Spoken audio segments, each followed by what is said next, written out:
The Qi War is a battle that takes place across space and time for the possession of Feng Shui sites, which will in turn gives the various factions involved in the war control over history, or at least they seek control over history until you, the player characters, come to break up their insidious schemes.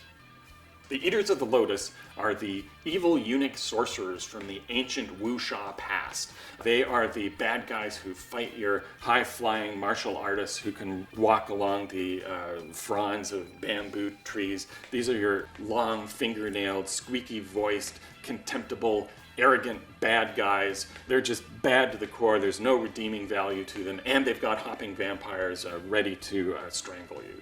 The Ascended control both the 19th century and the contemporary juncture, and their control is probably greater over the world than any other faction.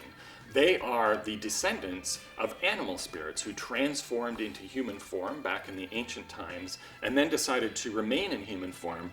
There are exorcist monks and other people who want to turn them back into their animal forms. They don't want anything to do with that, so what they did is they took over and changed the world, took Feng Shui sites and drained magic out of the world so that they remain in their human forms. No one can muster the magic to reform them. The guiding hand are the rebel monks of the 19th century. They've decided to fight back against Western domination and corruption through the serenity of their martial arts powers and their mastery of Chinese philosophy.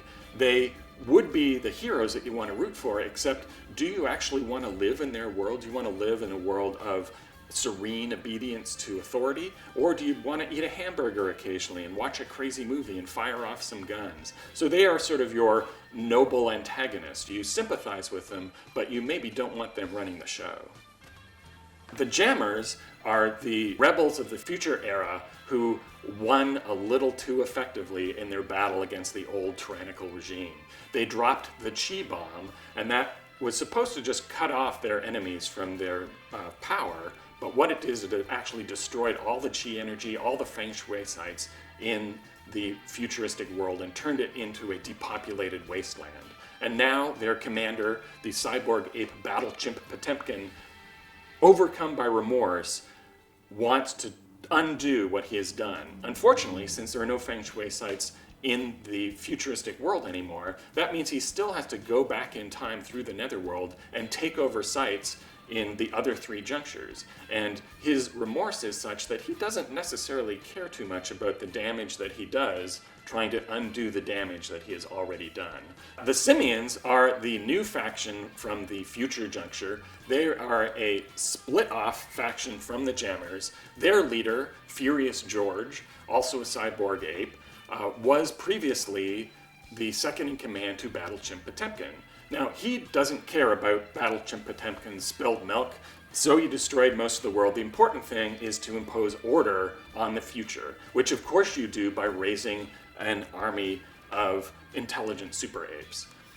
Unfortunately, the technology to create cyborg apes does not exist anymore in the future juncture. They blew that up when they dropped the Qi bomb. So what they need to do now is go back to the contemporary juncture and steal some genetic technology and develop a new way of generating new cyber apes. And Furious George cares even less than Battle Chimp Potemkin about the collateral damage that that might entail. The four monarchs are the rulers, sort of the netherworld, to the extent that anyone rules the netherworld. They used to rule the entire world back when history was completely different, when our modern era was a world of high magic. But past battles in the Qi War erased their history and sent them as refugees to the netherworld. So now the king of the fire pagoda, the king of the thunder pagoda, the queen of the ice pagoda, and the queen of the darkness pagoda all rule in wretched exile in the netherworld. The dragons are all dead, so you're going to have to become the new dragons. The dragons are the heroes, the ragtag force of outlaws, misfits, mavericks who believe in greasy noodles, Chinese sticky buns, hamburgers, monster truck rallies, rock and roll, and in saving the world. And since they're all gone, you, the player characters, are going to have to step up and become the new dragons in Feng Shui 2.